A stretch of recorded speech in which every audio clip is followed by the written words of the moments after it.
ডিব্ৰুগড়ত ৰাজপথৰ গুণ্ডা নৈশ বাছৰ পৰা অবৈধভাৱে ধন সংগ্ৰহ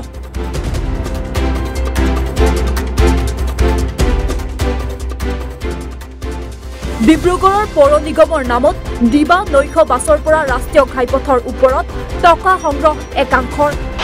ডিব্ৰুগড়ৰ ৩৭ নং ৰাষ্ট্ৰীয় ঘাইপথৰ এই দৃশ্য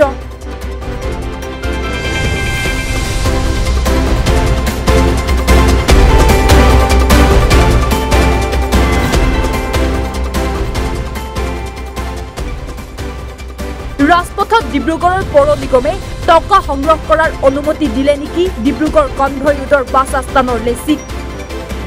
ই এতিয়া ডাঙৰ প্ৰশ্ন তিনিচুকীয়া দিশৰ পৰা আহি থকা গুৱাহাটী অভিমুখী নৈশ বাছৰ কৰ্মচাৰীৰ কথোপকথনত এই কথা স্পষ্ট হৈ পৰিছে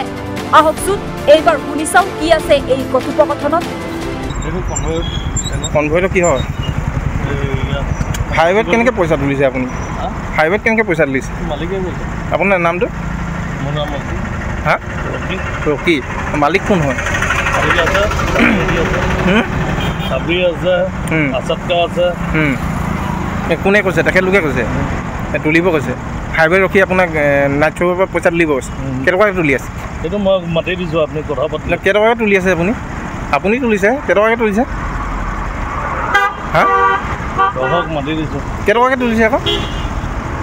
যে টকা কৈছে সেই টকাত তুলিছে কেইটকাকৈ তুলিছে 100 টকা 100 টকাকৈ এখন গাড়ীত মানে গাড়ীটো সোমোৱাৰ লগে লগে পইচাটো লৈয়ে লয় লগালগ গাড়ীটো হাইৱেত সোমোৱাৰ লগে লগে পইচাটো লৈয়ে লয় লগালগ মই কৈ দিছোঁ আপুনি পাতি লওক আপুনি কোনটো এইটো আপোনাৰ ঘৰ ক'ত ইয়াতে মানে ওচৰতে মানে কোনখিনি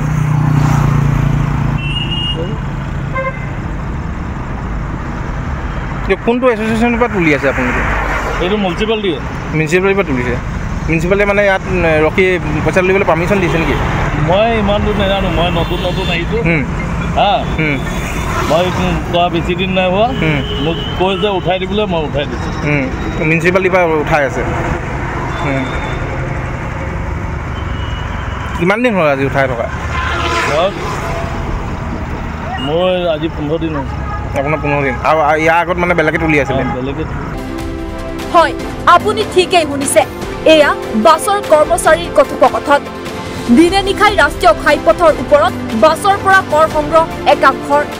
ডিব্ৰুগড় চহৰৰ কনভয় ৰোডৰ মুৰলীধৰ জালান বাছ আস্থানৰ সন্মুখত ৩৭ নং ৰাষ্ট্ৰীয় ঘাইপথৰ ওপৰত কোনো ধৰণৰ টুল গেট নাই যদিও কৰ সংগ্ৰহ কিছু লোকৰ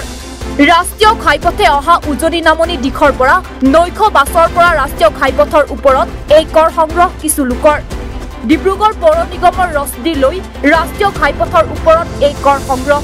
যিটো নীতি বৰ্হিভূত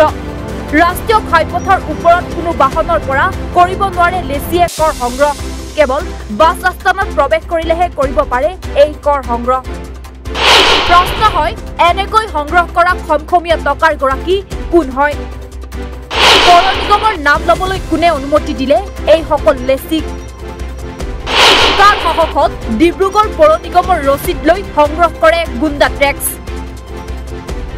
ই এতিয়া ডাঙৰ প্ৰশ্ন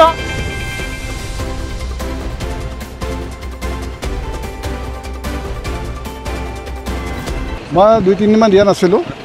তাৰপিছত এদিন মানে তেওঁলোকে আহিলে আহি পেলাই ফুলবাগানত আমি মানুহ উঠাই আছিলোঁ মই সেইদিনা ৰখা নাছিলোঁ তাৰমানে তাৰপিছত আহি পেলাই তাত তেওঁলোকে ফোন কৰি দিছে নে তেওঁলোকে আহিছে মই সেইটো গম নাপাওঁ আহি পেলাই ফুলবাগানত লৈ লৈছোঁ তাৰ মই কৈছোঁ এইটো পাৰ্কিংটো দিয়া নহয় এইটো দিয়া এইটো এনেকৈ লোৱাটো অযুক্তি হৈছে নহয় এইটো দিবই লাগিব বোলে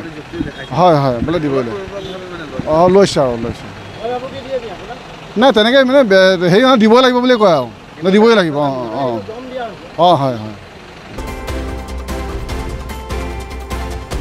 ডিব্ৰুগড়ৰ পৰা আতিকুৰ ৰহমানৰ ৰিপৰ্ট এনি ভাৰত 24